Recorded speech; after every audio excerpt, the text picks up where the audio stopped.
I feel nauseous, believe me. Never had a lot of shit come easy. Had to work hard, struggle just to be me. Had to rise up just so they could see me. Did what I had to do just to feed me. And what was left over I put towards my dreaming. But the only thing in life that has meaning are the things you gotta work for, believe me. Take into your hands a plan your own hands can land. Man, feeling well, man. What's your name? My name is Cardi Cornish. And you a legend? I'm a legend. You're a legend here in Baltimore City. Where we at right now? We live in the 17 Pennsylvania Avenue. The legendary Pennsylvania Avenue. Man, the last time I saw you here, you were doing something just across the street here. What were you doing? Oh yeah, I had some food left over from an event. We brung it out. We fed a couple of people, man. Why you do that? Nice soul food. Huh? Why you do that? Man, the love that God has shown me in Christ, man, it overflows. That's how it overflows. Yes, sir. We got more than we can. Already was high within San Antonio Winchester community, but the age group is getting younger. Children under the age of 18 being murdered in San Antonio has a high peak right now. So our goal is to catch the children. You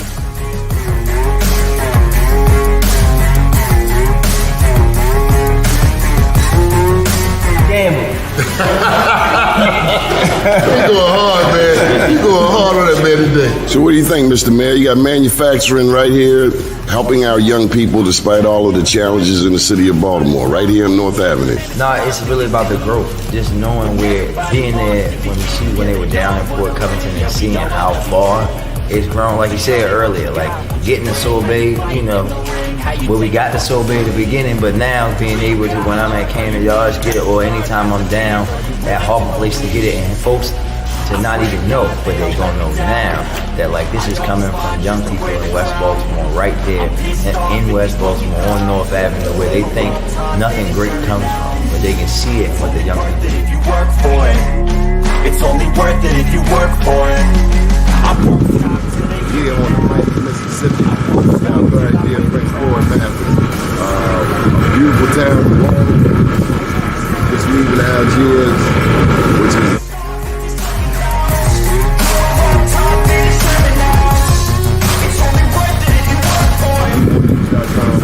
an update 10 years since Katrina. The news before.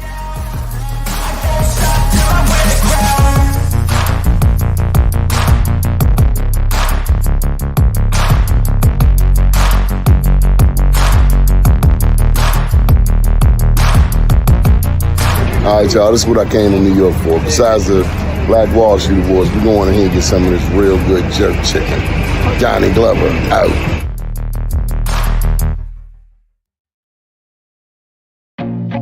I feel nauseous, believe me. Never had a lot of shit come easy. Had to work hard, struggle just to be me. Had to rise up just so they could see me. But we need to feed our loved ones. DOCS needs to rescind this package policy program so that our loved ones are able to eat every day in that filthy facility. We have some stars in the building. I feel like no one takes it. First name's Doni, last name's Glover, entered the winner for the long haul, baby. Very important show today, actually for the rest of this week. We're going to be talking with representatives and partners in the West North Avenue Development Authority. It's called WNADA. And if you're from Baltimore and you've ever traveled North Avenue, whether it's Odell's, whether it's Leon's Pig Pen back in the day, whether it's what's the boxing gym, Utah Gardens, Standard Auto, then West North Avenue has been not treated quite like East Harbor, where I am now. So this West North Avenue Development Authority, thanks to people like Senator Antonio Hayes, Chad Williams, also the governor. I mean, big ups. Thank you for $28 million. WNADA was authorized by chapters 80 and 81 of 2021. The authority supports the development and approval of a comprehensive neighborhood revitalization plan in West North Avenue development area and its buffer zone to benefit West Baltimore. Now, East Baltimore did do some things on East North Avenue. I remember March Funeral Home was among the people who spearheaded that effort, but we're talking about West North Avenue. And so this is to benefit West Baltimore, the residents, and improve the housing, the neighborhoods, the economic development, and transportation.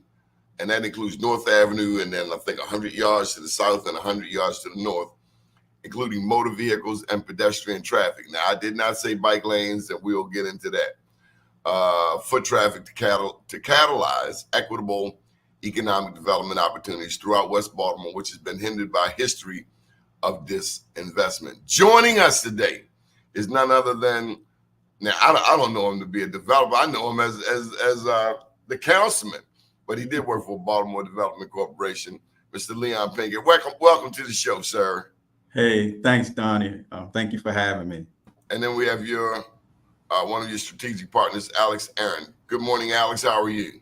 Good morning, Doni. Good morning, everyone. Thank you for having us today. Is your picture still on North Avenue in that bus stop, Leon? No, they just recently took it down. Oh, man. How you doing, Councilman? Long time no see. I'm doing good, man. This is proof that there's life after politics. Yeah. And, you know, we got to bring you on our mental health show. We do a mental health show Monday, Wednesdays, and Friday. No, let me tell you why. How many people are able to pivot? Right. You're right. You're absolutely right. Not that people go crazy, but you and I both know people who never won, who were bitter. Mm-hmm. Some people have been in there a long time, 10, 20 years, and then they have to pivot. So, hey, Doni, when at least I feel this way, when you're committed to the community, it's not just one way that you can help out people. So you're gonna stay involved one way or another, whether it be elected or not. So,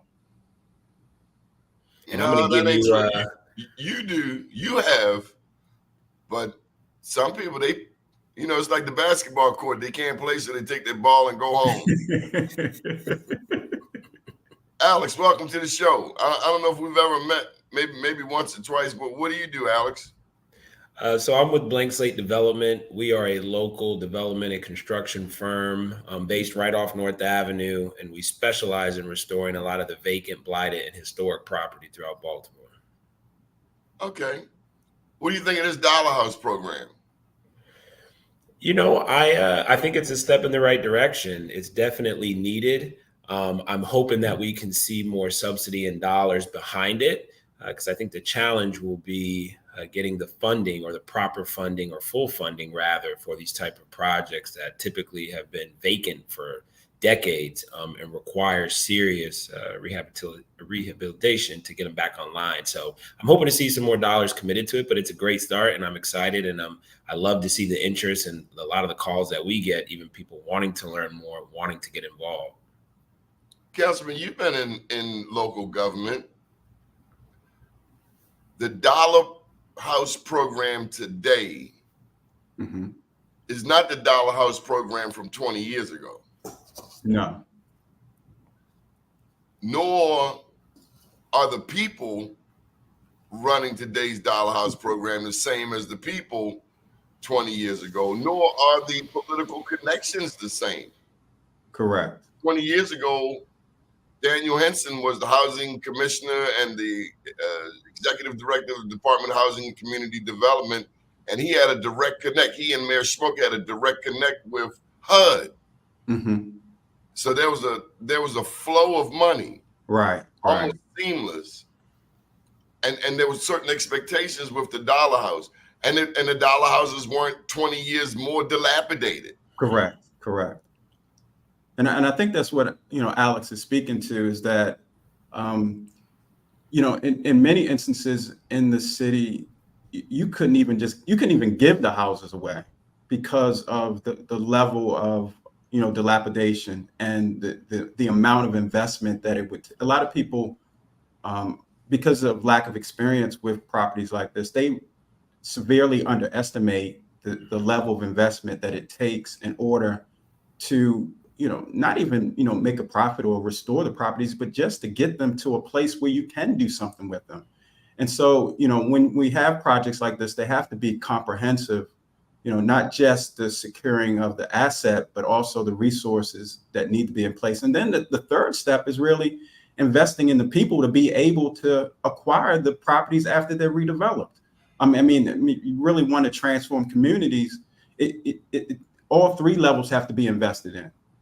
If not, then you never really change the generational wealth of the community by allowing the people to be able to turn those into, what ultimately becomes equity for them. So this is not a light undertaking. Just to get, so you know where I live. I live on North Carrollton Avenue. Mm-hmm. April 2017, three vacants next door, which had been vacant at that point at least 15 years, caught on fire. Yeah. Addicts went in the back door. The one-time Pharaoh, the German Shepherd, missed. Addicts were up there sleeping, and one started a fire. Thank God it didn't touch my house, but I'm left with 3 vacants next door. And so over the years, people will come by, and invariably someone will ask, well, Donnie, what are you going to do about it? And I say, well, I'm not a developer. I'm a news guy. Yeah. And then somebody like Jackie Corner says, well, God gave you 2 arms. So you do use one arm for media and then use the other arm for, and I was like, that's easier said than done, because I have a full-time commitment already. And these 3 vacants, first of all, you got to find the sorry property owners and find out why they've been negligent for 2 decades. Is that my job?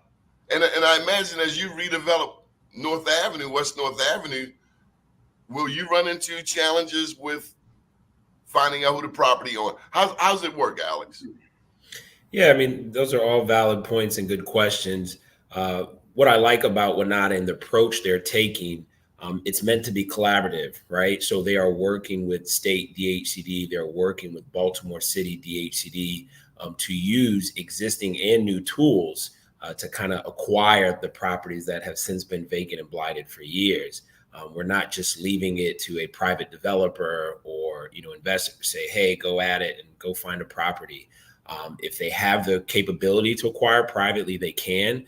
But I love that Baltimore City, specifically DHCD, is at the table, and that's necessary. And they've proven that they can get strategic in creating new tools, as I mentioned, like NREM, for example, which is separate from existing tax foreclosure or receivership, one house at a time as a local auctioneer. So there are various ways for people to get property, and we're grateful to have DHCD at the table for that process.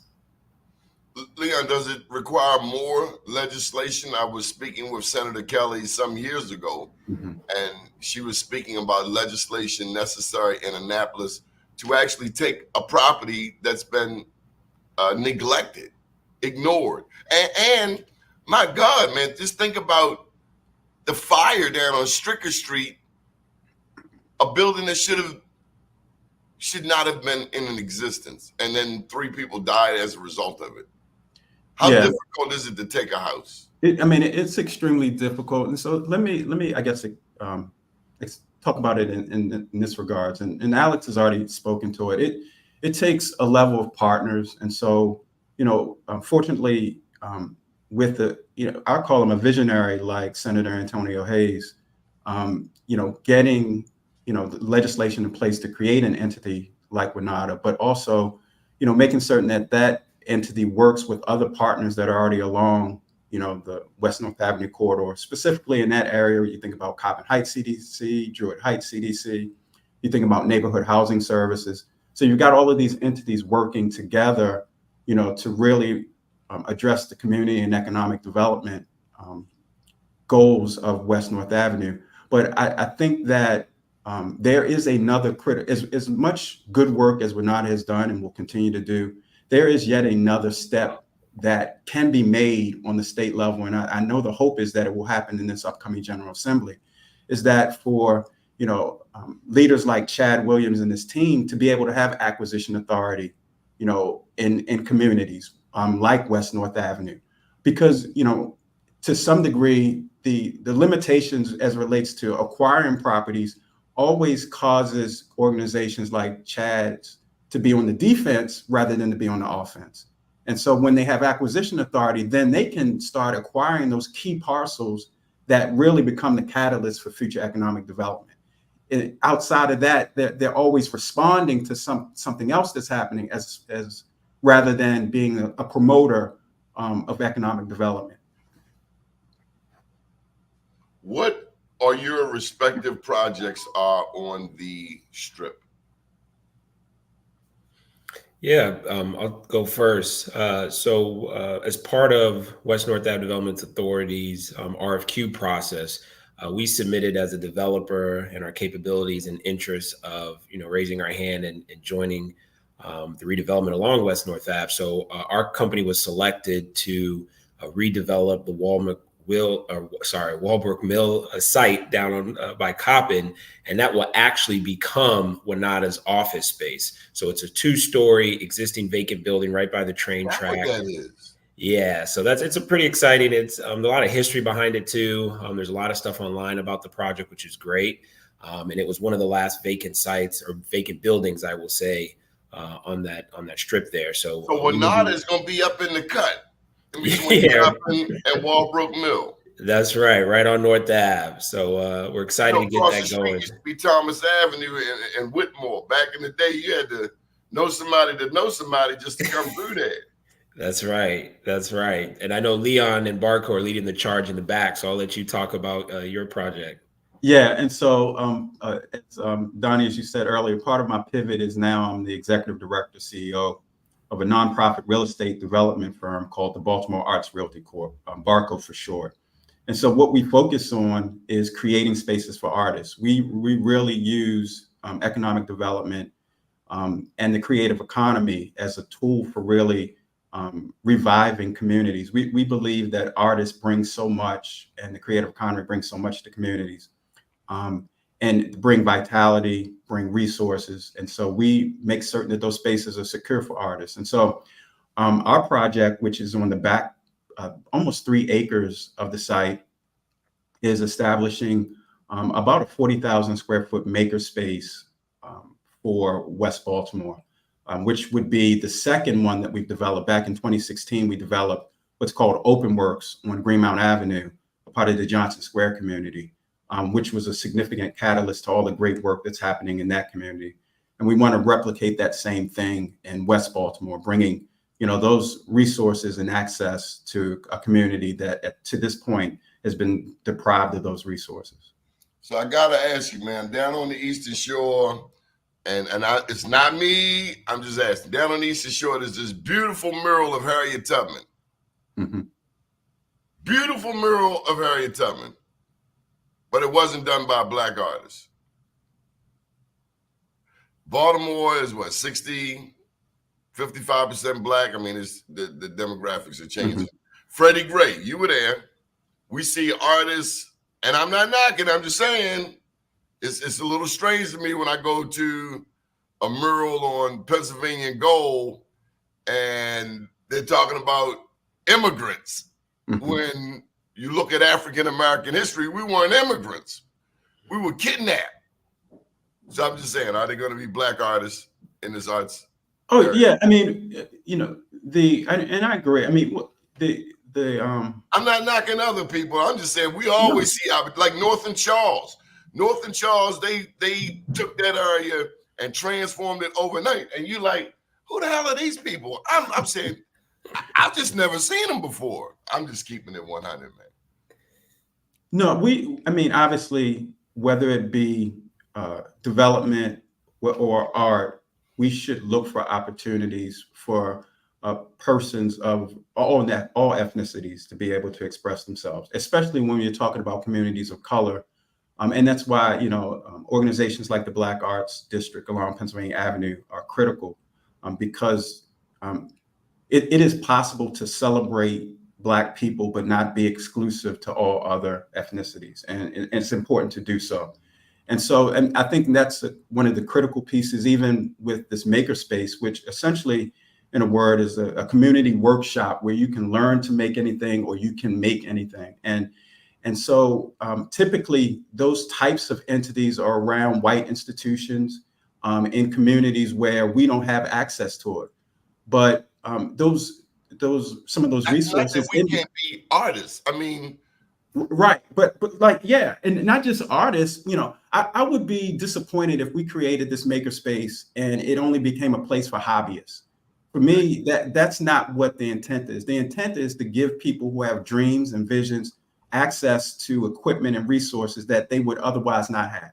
They're young people that may have skills in carpentry, that want to make furniture. There may be somebody who wants to do metal work, that can, use that skill to, create, all types of jewelry and stuff like that. But they don't have the capital to be able to purchase the equipment in order to do it. And with organizations like OpenWorks and this West Side OpenWorks, they'll be able to get a day membership, a monthly membership, an annual membership, and come in and have access to equipment that costs tens of thousands of dollars and be able to jumpstart their businesses. And so that's the critical piece for me. Is my question valid? I mean, like when Freddie Gray happened, there was an entity that got established up in Mondawmin, and I would go in there. The name escapes me. I remember Sarah Heminger was working with a thread, something point, Vital Point, or something. But right there in Mondawmin, Touch Point. And so I go in there, and it's like, okay, this has happened since Freddie Gray. And personally, Mondawmin Mall, I go up in there, I'm figuring I'm gonna see a whole, 95% black people. And it was not. And it was like, okay, well, how is this something positive out of Freddie Gray? You know what I mean, Alex? I'm just like, yeah, and I want to touch on what Leon said. No, you're right, Doni. You're right. And I think I want to stress what Leon just said and the importance of that.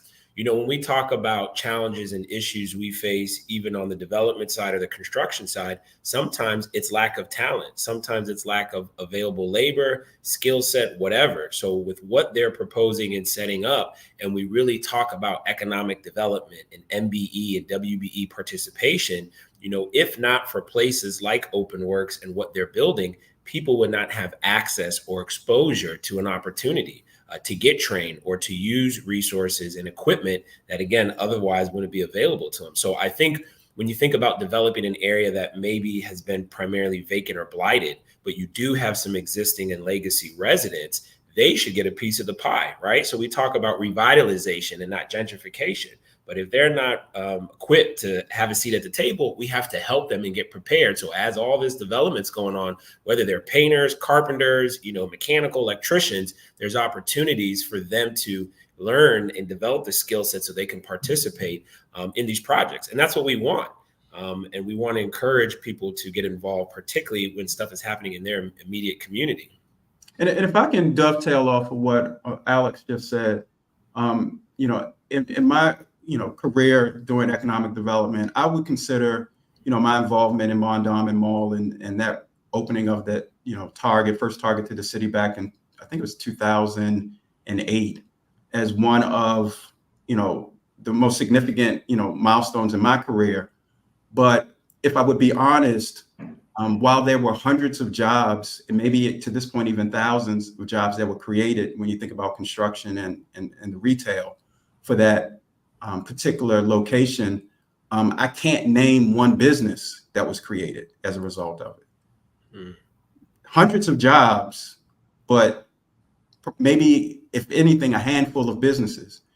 That's what makes me excited about what we're doing at Walbrook Mill, is because now we are bringing resources to a community where my hope is that young people, seasoned people, whomever, who have a dream of starting their own business, of being entrepreneurial, now have access to resources to actually be able to start a business and then employ others.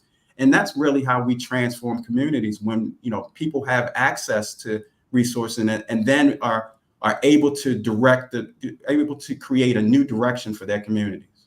That's right. So let's unpack that a bit. Okay. You are a historian. You guys both are aware of the history of this area. This is the DMV. Maryland, 30% black. Baltimore City, over 50% black. Used to be much larger. Baltimore historically had the largest population of free blacks prior to the Civil War. Baltimore has always been this bastion of hope When you think of even the Civil War, some of the first fights took place here. A lot of Black pride here. Harriet Tubman came through here, Frederick Douglass, Underground Railroad. And there have been some remedies that have been attempted. And minority business enterprise is one of them. Is minority business enterprise the utopia?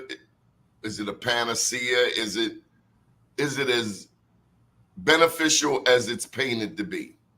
Because Alex, you said that a lot of times we're not equipped. Now I got to tell you, some of the first Black millionaires, some of the first Black entrepreneurs have come through here, but Reginald F. Lewis didn't make it because of MBE. William C. March Funeral Home didn't make it because of MBE. Park sausages, more Park sausages, Mom, please. That wasn't because of MBE. And then I have big questions about MBE, but I do look just down the road to Washington, D.C., where Marion Barry was. Mm-hmm. And he had a slightly different approach.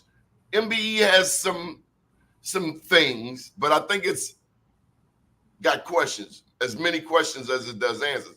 But you look at Marion Barry, and what he did was similar to what is being done for us to even have this conversation today. Someone said, we're going to do a WNADA. It's going to be intentional. It's going to be for this area. It's going to be unapologetically Black. It's going to be welcoming to other people. But I'm seeing you guys at the table. I'm not seeing excuses. So Marion Barry will bring these people to the table and say, you want more business from the city? Then you got to deal with this guy. Maynard Jackson down in Atlanta. You want Hartsfield International Airport? Okay. Oh, you don't want to hire Black people? We're going to cut the water off. That kumbaya approach, does it really work, Leon? I mean, has MBE really worked? Because by the time you fill out the paperwork, you get qualified to be a sub. It's not even about being a prime. Alex, you're talking about being a prime, not a sub. A sub is like being a slave all over again. No, Donnie, I mean, you bring a valid point. You're spot on. And then, Leon, I'll let you give your side. But for me, I think MBE is a good tool to kind of force participation or for accountability purposes. But I can honestly say I know a handful of MBE and WBE owned firms that are not certified MBE or WBE because of maybe the paperwork or the challenge or whatever they have to do to get officially registered.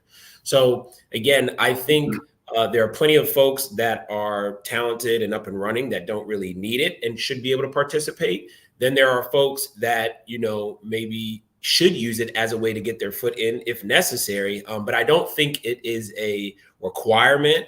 I think everybody should have access and opportunity. We got a Black governor, a Black attorney general, a Black treasurer, a Black speaker of the House. Why the hell do I have to prove I'm a Black man? Can't you see that? That's right. And again, it's really meant for some of the larger projects, because sometimes in construction, people are used to working who they like working with or who they worked with for 10 years or whatever.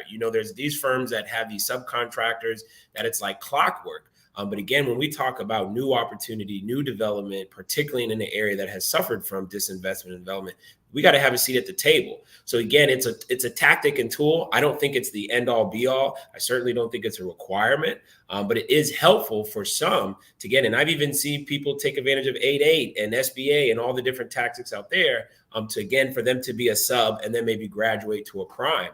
But I think there is some benefit, but I don't think it's the last stop. And Leon, I mean, I agree. I agree with you, Alex. It is a tool, and it's one that's necessary to have in the toolbox. But I think that if I could be candid, I think ultimately what has to happen is that, and that's why it's critical, even this conversation that both Alex and I are on this, is that when we get in positions where we're able to make decisions about who's on projects and what percentages they get, and are able to take opportunities to mentor and develop, firms that might not otherwise be able to, get, certain bids on certain projects, that we've got to be the ones that use that authority and that power to be able to identify other firms that can be developed. Because if we don't, then they never get an opportunity with those other projects and other firms, especially when we're talking about projects that happen in West Baltimore and communities of color.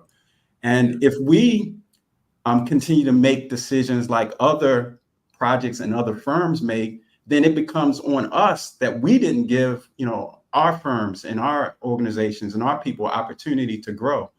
So we should be looking for developers of color. We should be looking for contractors of color. We should be looking for, all of those activities that happen on a development project to determine, to identify, entities that can do the work so that, they will be able to grow from project to project to project. If they never get a chance, they never are able to prove themselves so that they can be the prime on other projects.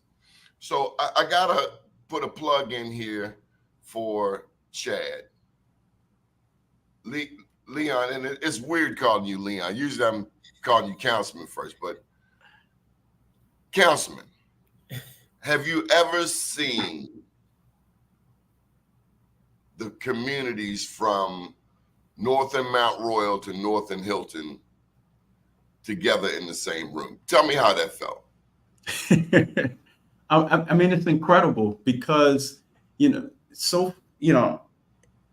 what happens in our communities is that we are given, a slice of the pie, and then everybody ends up fighting for that one slice. And so what it does is it keeps people in silos and prevents this collaboration and partnership that has to happen, because people understand that if I keep you fighting for that slice, you'll never come together to fight for the whole pie. And so when you have entities like WNADA and when you have leadership that's committed like Chad is, what it does is it expands the pie and it brings people together, because if Coppin Heights is fighting for itself, that's just one voice, and there are going to be limitations to how far they can go. But you put a Coppin Heights with the Matthew Henson, with the Druid Heights, with the Greater Mondawmin. I don't know if I'm gonna let Doc be the keynote. I know, but I don't know if I'm gonna let him be the keynote speaker. See, we talked about being inclusive, so I got to make sure everybody at the table. Just have my hand on the shoulder. All right.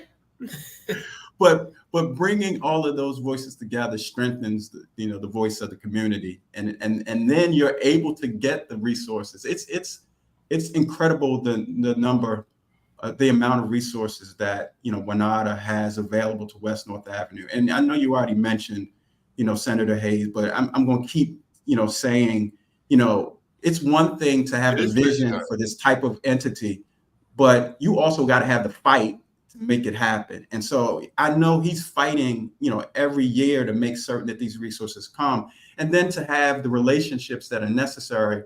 And, with the Governor Moore that sees the great potential in making these investments, and not only makes it, but continues consistently to make the investment. Because now we can actually do some things. You can't, I often think about our communities in the sense that, almost as if our communities are patient, oftentimes, different entities in government, and sometimes even in the nonprofit community, are about maintaining the patient instead of the patient getting well. And we just give just enough to maintain you through your sickness, but never give enough for you to get completely whole. And when we get the resources like a WNADA, when we get the support of a Senator Hayes and Governor Moore, that's getting the patient healthy. That's getting I gotta be the journalist, but you do know investment started back in 2002. Yes. Where Governor Ehrlich, this is the truth. Well, I'm just talking about WNADA right now. No slight. But it did start back in 2002 when Ehrlich gave then President Calvin Burnett money to expand Coppin. Coppin expanded from North Avenue up to Gwynns Falls and then down to Baker Street. And then Hogan came in, he put some money in the mill. And what I'm saying is, and I know you are a strong Democrat, I'm a lifelong Democrat, but we as a Black people have to be able to benefit regardless of who's in office, Democrat or Republican.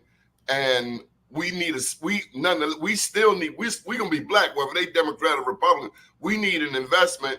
And so, yes, Governor Moore put 11 million, then 17 million. huge, visionary.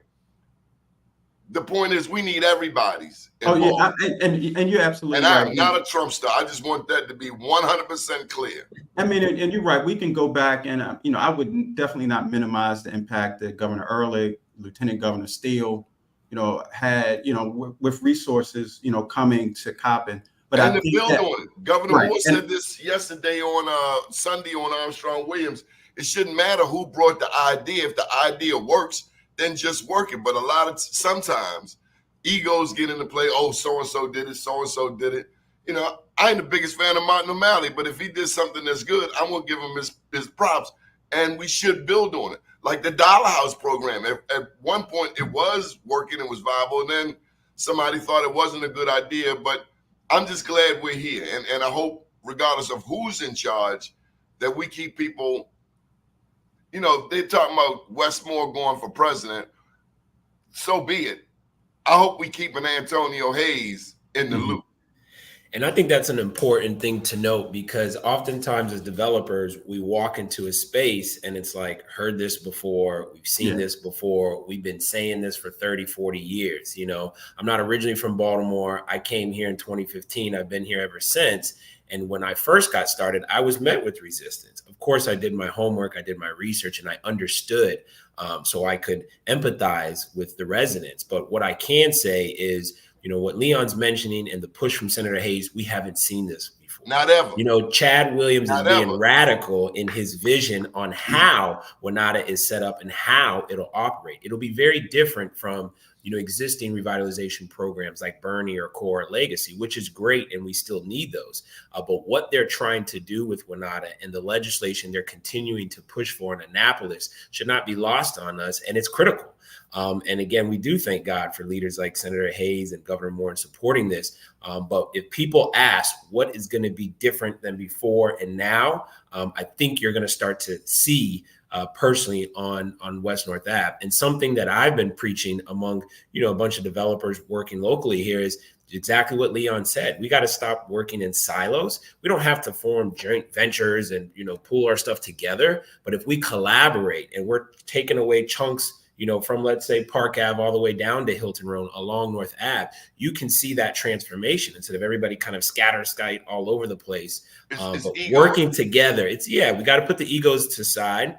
We have to work together, both private sector, public sector, nonprofit, for-profit, existing legacy residents, new residents. Everybody has to come together, and that's the way that this is going to get done. So if you ask me what's the difference between this time and the last 30 years, you're going to be seeing it live on North Avenue. And again, it's thanks to Chad Williams and his leadership and Senator Hayes and WNADA. Without that key piece of WNADA, this would not be possible. And we might be waiting another 30 or 40 years.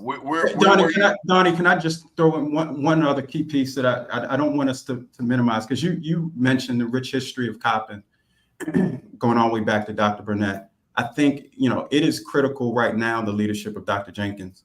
And we talked about, keeping Senator Hayes around. I think it's also important to have that consistency in the top seat of Coppin, that helps this move along. We've had, so much turnover, in subsequent years that. How many presidents since Burnett? You're right. And having that consistency and a visionary in that space is also a critical piece of this as well. Now mind you, I leaned on Doc, kind of, sort of, but Doc Cheatham and I were the only ones out there fighting for Coppin before Jenkins got there. Mm-hmm. There was a certain entity that wanted to pull in Coppin, BCCC, and University of Baltimore and make it one entity. And Coppin didn't have a president at the time. Right. So we actually laid the groundwork for Jenkins to have a fair shot. And you can see the fruit of it right now. So it's a continuum. Alex, where are you coming from before 2015? DC, Washington, DC. I'm a Bison, so went to Howard undergrad, studied finance in the School of Business. Early part of my career was in finance in New York, but coming from the DC area. So you know about R. Donahue Peebles over there in Washington, DC. That's right. And the Marion Barry reference. I love this story. I think he's a great example. He was adamant about making millionaires post his administration and his legacy. And he did exactly what you were saying. I mean, people give the credit to Fenty and Gray and other folks that have come behind him. It was really Mayor Berry who set the foundation and said, you know, we're not going to take no, right? And it didn't matter about MBE and WE. It was just having Black folks and qualified firms at the table and getting contracts, which is what changed the dynamic of DC. So one of the things that I talk about in this book from 2015 is the interrelationship of business and politics. We've paid homage to Chad Williams, WNADA. We've paid homage to Governor Moore, Senator Hayes, Dr. Jenkins, the two Republican governors. What about this mayor? This mayor says he wants to make Baltimore the blackest city in America. Tell me about Brandon Scott. I mean, he gets no credit for getting squeegee kids off the corners. He gets no credit for putting a black developer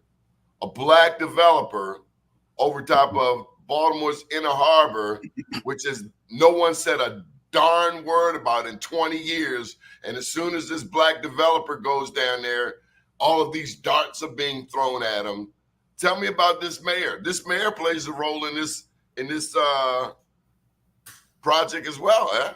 You know, and it reminds me of President Obama's term, right? People were dragging him that he didn't do enough for Black people, or he, you know, wasn't really focused on us and all that. But you really got to look at the record and let the record speak for itself. You know, Obama did a lot, you know, and it wasn't always publicized, but there was a lot of stride that Obama made that other presidents didn't really care about. I think with Mayor Scott, I'm happy to see the continuum, right? We're going to see him get reelected and come back.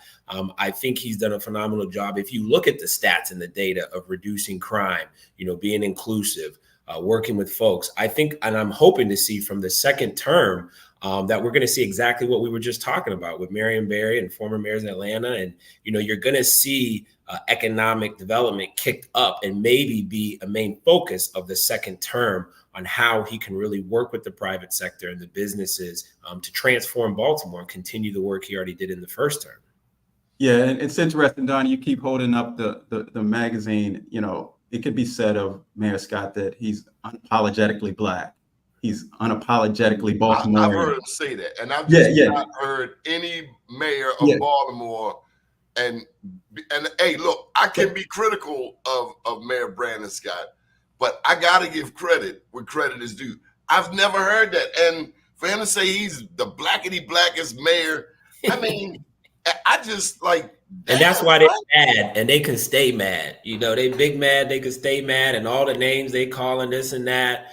And Leon, I'll let you talk as a councilman. I mean, that is an incredible, difficult job. You know, if you don't believe it, try it yourself. I mean, being the mayor of a city, a transformative city at that, it's not easy. And you know, they really, you know, like to beat people up, but you look at the stats and the progress. But sorry, Leon, go ahead. No. I mean, you're right. I mean, and you know, it's even a greater difference between the fourth floor in City Hall with the council and that second floor and the mayor, especially when you're dealing with a city with so many issues and so limited resources.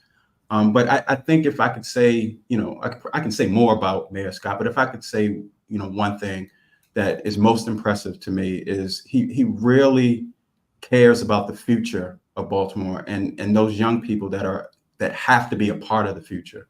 And I really believe in his heart and his actions, he's always going to do those things that ensure a brighter future for the young people in the city who make up that 50+%. But oftentimes, you know, when we think about the investment, when we think about the in them, it's nowhere near the percentage that needs to be invested in them. Jason's being a tad critical here. So, Alex, you were talking about Barack Obama, and we could pick that apart all day. What I will tell you is two things about Obama. He created an image that nobody even thinks about. It's an image considering that Black America has 70%, and I can be critical of Obama, but in a country where we have 70% of our households in the Black community that are single mothers. To have a nuclear Black family, the image of a nuclear Black family, husband, wife, children, in one photo for 8 years, it was the beginning to countering this storyline, like Black fathers don't stick with their women and their children. When you look back in 1940, we were the most married community in America. And then life happens. They start dumping numbers and liquor stores and crack and dope and cocaine. You know, we shouldn't grow up with corners where people stand on the corner selling cocaine, where that becomes normalized. So there's a lot to counter. I don't know that we can ever, I don't expect Brandon, hell, it's really the third term where a mayor, where Smoke was able to do more of what he wanted to do. Remember, Smoke in his 12 years said that, you know, he was talking about decriminalizing drugs. Yeah. How do you transform West North Avenue when they're selling coke, dope, and Ready Rock at Northern Pennsylvania? So is that the question? Councilman. I know it's got to be a sore spot. You guys come up North Avenue. Freddie Gray happened. But I'll tell you, and then, you know, Donnie, I get that a lot too from lenders and investors and all that. And I would tell you, a lot of the activity happens because of the vacancy and blight. So when we talk about eliminating blight, it's not just to take that property, fix it up, and bring it online. Oftentimes, when you're eliminating blight, you're alleviating a space for illegal drug activity. You're alleviating a space where people can dump trash illegally in the yards. And even Hopkins has done a study about the mental that it does, affects people's mental walking past that every day on your way to school or work. It's depressing. It's very depressing. It's very dark and it's gloomy. So, you know, I think you have the direct effect of eliminating vacancy and revitalizing property, of getting it back online and getting someone in there. But all the indirect and domino effects are real, and they're impactful as we tackle this stuff. So, you know, as you clean up and do work and eliminate that vacancy, you know, folks will have to move along, right? And I think you'll start to see them shift, even along Gwynns Falls. You know, you used to see a lot of activity down there before Mondawmin that has since slowed up and maybe changed a different direction. So it's a collaborative effort. Again, it's the private sector coming along, nonprofits and for-profits, and stepping up and doing what the public sector can't do. And again, over time, we hope that we'll see that change. And if I can, I think there's three things that I would say, you know, in reference to that. And the first is, I live by a passage of scripture that says that where there's no vision, people perish. And I think what we're seeing is people and communities perishing for a lack of vision. And the vision has to be broader than one administration, or sometimes broader than, you know, a 10-year period. You've got to have a bold vision that it sometimes is beyond, you know, you and your authority, or your as an elected official, beyond the time that you may be serving. And I think that WNADA is a part of that bold vision that needs to happen along West North Avenue and the Penn North specifically. Secondly, we've got to have a level of investment that is greater than the blight. And so, you know, those communities didn't become like that overnight. And they're not going to be transformed overnight, but you've got to have a level of investment that turns the tide from the direction that those communities have been going for decades. And then lastly, you know, from a developer perspective, what also gives me hope is the number of people that are at Penn North. What it tells me, you know, I put on my developer hat and says that's an accessible community. That's a transportation-rich community. That is a community that people can get to if I give them different options of what to come to. And so, you know, how can you make that level of investment in transit in a city that has neglected transportation for so long, and then not build upon it? And so there's been millions of dollars of investment in that particular spot that we need to now make certain that we're taking advantage of. I got a bunch of questions for you, Mr. Leon. Are we getting bike lanes? We are developers on Walbrook Mill development parcel. because I don't see a whole lot of black people riding bikes down there. And then they say, well, okay, well, let me stay up, folks. I understand. Maybe I have to come back and we can talk about bike lanes. Okay, because Ryan Dorsey stay over there in Northeast Baltimore. The state office building will be on North Avenue. Is that something that's coming? I'm sorry, say that again. Is it true that the state office building will be coming possibly to North Avenue? I'm not aware of that. Okay, well, tell me about Open Works. Is Open Works, what opportunities are there for entrepreneurs and business owners? So yeah, I mean, you can have access to everything from textiles to woodworking, metalworking, laser cutting, graphic design, 3D printing. And so, individuals, we've had out of our East Baltimore Open Works since 2016, we've been able to make, in the city anyway, about an $8 million economic impact just from individuals who come into Open Works and then are able to generate and create their own businesses out of the resources that are available. And so our hope is that we're able to do that same thing in West Baltimore, where, individuals who, have dreams and aspirations of starting their own business can utilize, those equipments. We've had, Black owners come in and use our carpentry resources to start their own furniture making business. There's a group called Heavy Paper that does, furniture, specialized furniture, Black owned. We got to start bringing them on this show. We need to highlight them on bemorenews.com because Absolutely. The world should hear about these stories. Mm-hmm. And who else is going to tell this story? Has that been on the news, in the news? So, I mean, there have been, some articles, some, not, but clearly not enough. We're here. We're willing to do our part to help celebrate these success stories because that was the beauty of a Marion Barry. Mm-hmm. We brought all of the various partners to the table, including Black media. See, Right. we need Black media because mainstream media will focus on, okay, Marion Barry was in a hotel room with this chick, when there was so much more that he did. And if we allow other people to define who our brother is and who our brother isn't, then we run the risk of just not accomplishing anything at all. That is the beauty of a Howard University, Right.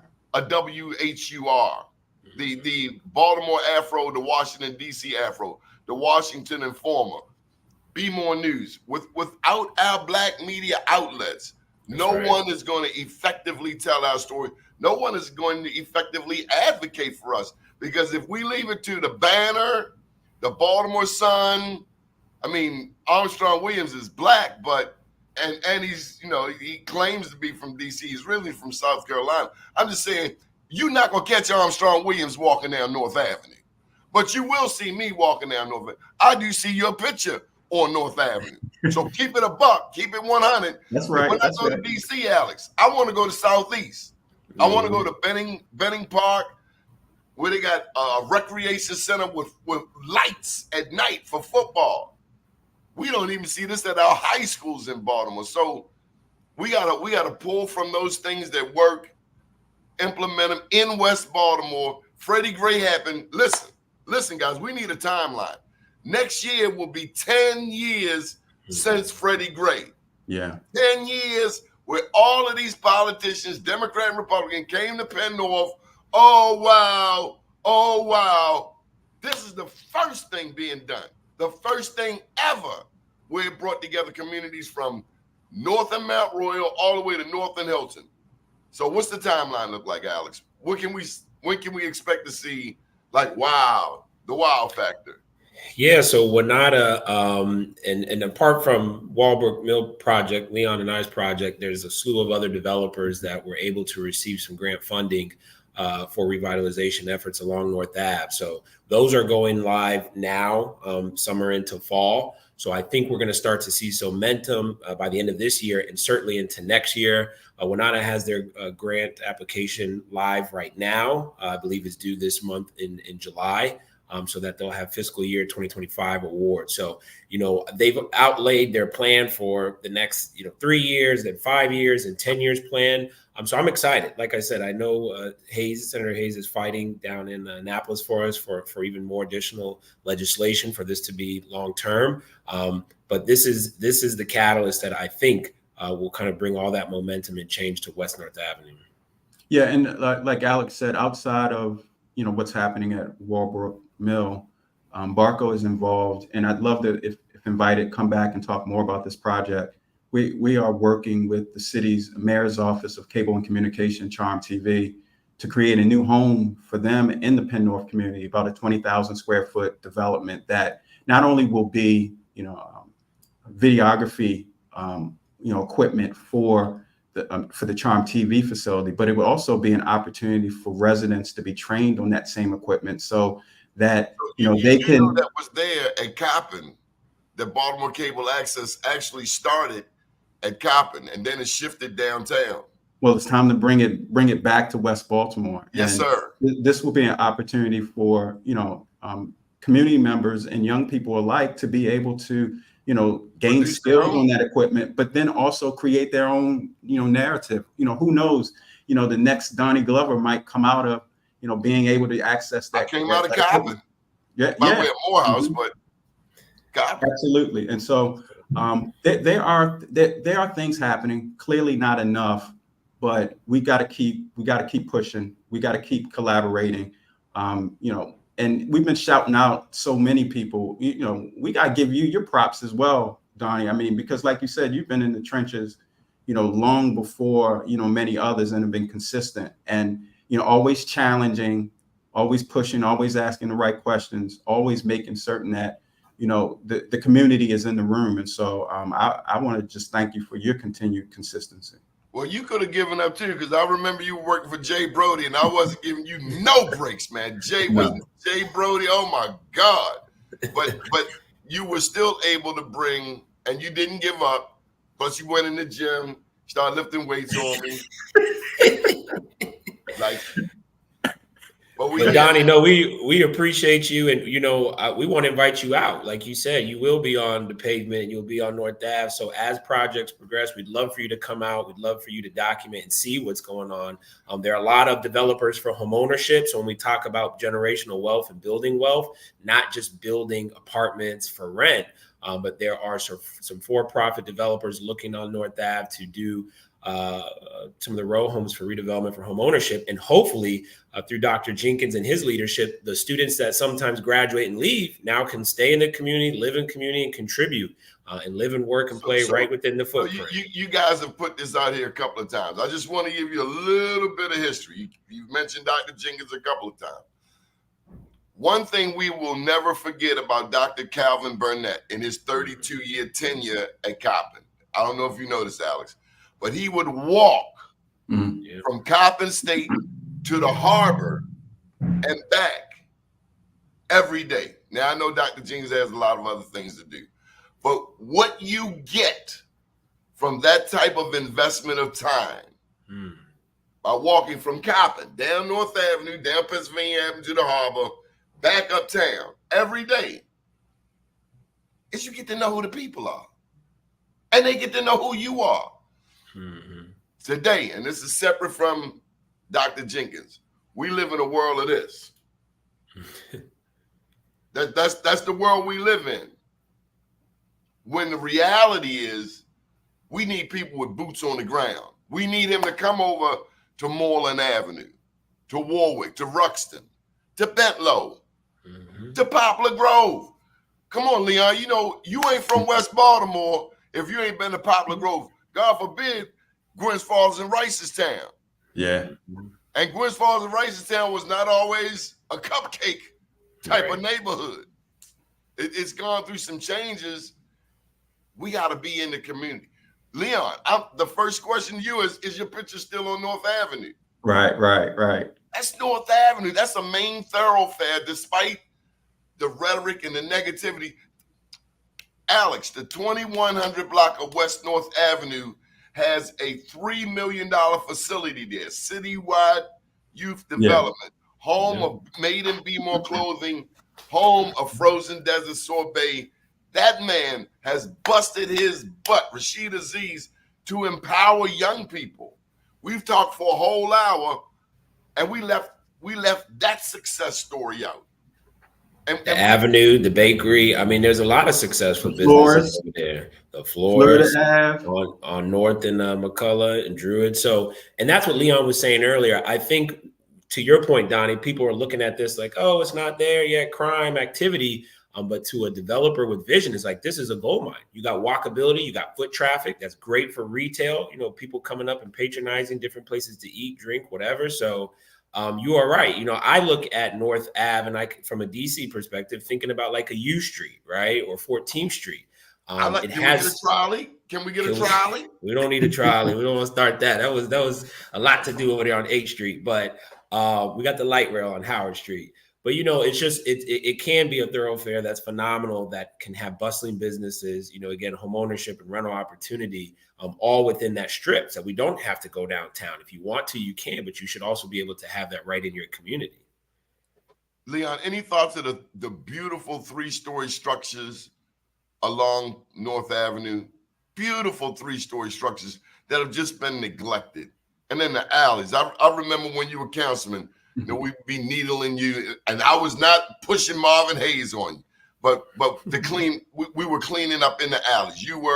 We were, Kermit Carter was. Yeah. And any thoughts on the beautiful structures to invite people to reconsider investment in West North Avenue? Yeah, I mean, those the architecture and structures of, you know, West Baltimore, West North Avenue are still incredible. And unlike some other areas, you know, within the city and even across the Northeast, there's still prime buildings, and so it should be used as asset. I mean, Alex kind of talked about a lot of it. I mean, a lot of the things that are strengths in West Baltimore, we don't talk enough about it. We don't talk about the transportation in a city that doesn't have a good transportation system. We don't talk about the walkability. We don't talk about we in America. You do know that. I know, but we don't talk about the access to the natural asset of a Druid Hill Park, and we don't talk about, you know, all of those things which really are a part of making a vibrant community. And so it really is a collaborative effort. There has to be, you know, the Alexes of the world working, you know, on development. We think about parity and the work that they're doing around residential development. We need to bring all of these entities together, you know, working on their projects, but working together as a part of a broader vision. You're right. That includes and then make certain that they are resourced. You know, at this point, we've got enough developers of color. We've got enough entities that have proven themselves accountable, have proven themselves experienced and professional. Let's make certain that they get resourced. WNADA is a part of it, but WNADA can't be the only part of it. And so we got to make certain that there are other resources, both from government and philanthropic, that are available to support these.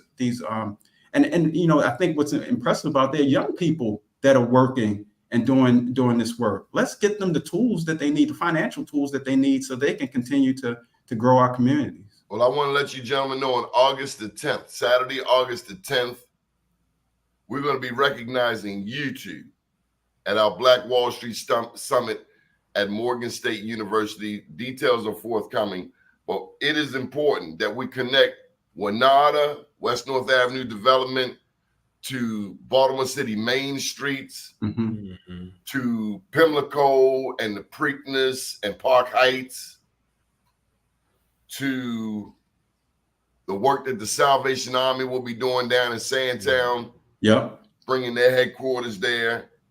Other names come to mind include Zane Cypress, you know, Zane's, Catalina Bird, and Mr. Terrell. They've been working on the Druid Hill Park partnership. So we've got to make sure all of you guys are in the same room, so there's synergy. That synergy, that ecosystem can grow even louder. So I want you to save Saturday, August the 10th on your calendars, because Leon and Alex, we need to present you with a Joe Mann's Black Wall Street Award. Chad will be celebrated that day. So, Alex, before we get out of here, any final thoughts? And thank you for taking time out. Plug your business and tell people how to get in touch with you and any final thoughts you might have. And Jason, thank you for your comments. I saw you be nicer and kinder. So great job, Jason. Well, Doni, again, I just want to thank you for having this platform, helping tell our story, shining light on West North Ave and WNADA. For those who want to stay involved, again, I'm Alex with Blank Slate Development. You can find us on Instagram and Facebook at Blank Slate CDM. That's our handle. We'll be posting stories and reels and videos as we progress with Walbrook and other projects. But thank you for just shining light on us and our story. Yeah, and if I could have a final word, just that once again, just thank you for the opportunity, Doni. It feels good to be able to. Shucks, you're gonna give me an award. I mean, I went through a whole council. I was like, I don't know if I got any awards while I was on the council. So it's good to hear some kudos. But you can reach us both at our website at www.baltimoreartsrealty.com or at Baltimore Arts Realty on IG. But I want to close with this. For me, is that we talked a lot about community development. We talked about economic development, but at the end of the day, it's also about personal investment and belief in our communities. And not a lot of people know this, but Alex and I used to be neighbors. He lived 2 doors down, and it's really persons like Alex and his wife that are part of changing our communities. And that I had the opportunity to have a front row seat to see Alex, buy the home for his family, raise his family in the house, and make it, a lot of people, make a commitment with their mouth, but they don't make that same kind of commitment, with their pocket or their family. And it means something when a man makes the decision to not just do business in the community, but raise his family in the community. And if we get more Alexes in West Baltimore, and I'm not talking about we got to bring people from DC, I'm not talking about that, but I'm talking about men who make a decision to raise their family in our communities. We won't have to worry about the governor's office, the mayor's office, or anybody else. We'll be able to change our own communities. Yeah, Leon, we got it. Thank you, Councilman. We outnumbered though. That's all right. 15% of the population, and a lot of times, a Leon, Alex, a Doni, we're carrying the weight for 7 other fathers. Yeah. We're not just fathers to our own, but we end up being stepfathers to other kids. We got 70% single. So, we're not going to do it alone.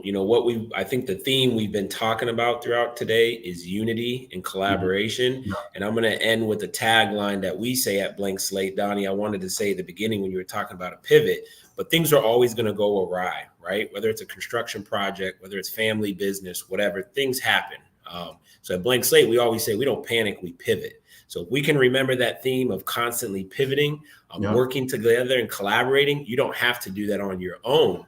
And we can work together. Together, we can go further. So, I don't want us to think that it's all on our shoulders. It's all on us. I will tell you, Blank Slate and myself has been successful because of all the strategic partnerships. It's not just what we do in our silo and by ourselves. And if we didn't have people like Druid Hill Park Partnership that you mentioned, or Councilman Leon Pinkett, or Senator Hayes, or WNADA, I keep saying that's where we'd be in that same cycle. 30 years, you'd look, and it'd be the same thing. But it's the strategic partnership and the collective effort that's going to get it done, and it's going to be the change we want to see.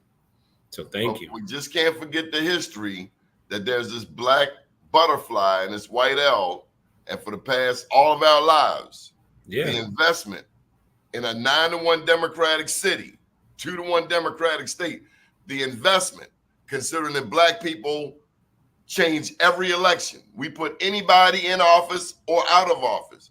And I mean Baltimore City, Northwest Baltimore County, Prince George's County. Nothing happens without those 3, all of us on the same page. It's time for all of that political power to translate into economic empowerment of the community. So we need another $28 million for North Avenue. That's the motivation. Right. The black butterfly is the motivation. And that's what we're focused on. That money been going over there to East Harbor. Well, now it's coming to West North Ave. So you better come get you something. Come get you some. Top of the morning to you, gentlemen. Up to day, down tomorrow. Do your day and everything will follow. Nothing to it but to do it. I got to do it regardless of how I feel. I am somebody. I am my brother's keeper. Good morning, world.